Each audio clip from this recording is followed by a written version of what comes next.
Welcome, welcome. You're in for a treat today. I'm going to share what my insane financial goals are and more importantly, why I set these goals. I'm not exaggerating when I say these goals are insane. I'm really going big with these and I need a miracle or two to pull this off. When I started this channel 1 year ago, my net worth was around $1.5 million.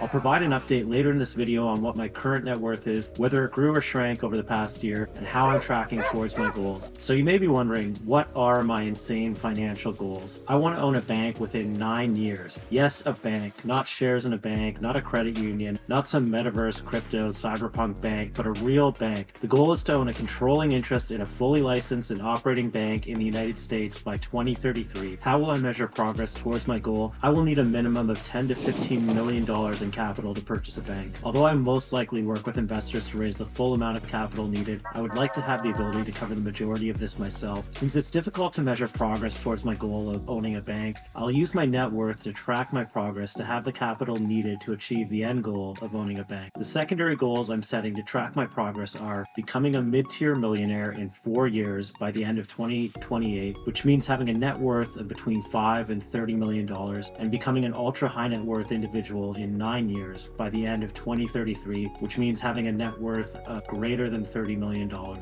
Using these secondary goals will help me know how close I am to being able to realize my primary goal. So why do I want to own a bank? This may sound hard to believe, especially if you're the type of person that likes to throw around phrases like eat the rich, but I want to own a bank to help other people. Of course, owning a bank could help me financially if it's successful, but there are hundreds of other businesses that could make more money than a bank with way less rules, regulations, and liabilities to deal with. I want to own a bank so I can help people by investing in the communities, the companies, and the country I love. This will enable me to help others and build the future I want to see. If you've not seen the original version of my insane financial goals from 2022, check out that video for more details on what I will do with my bank. So how am I tracking towards this goal? I'm pleased to report that my net worth has risen from 1.5 million to just under 2.5 million for a gain of roughly $939,000 in a little over a year. This is awesome. I would feel very confident about hitting my goals if this was a normal year for me. I had a great year for earned income and managed to pick up a decent chunk of stock through work.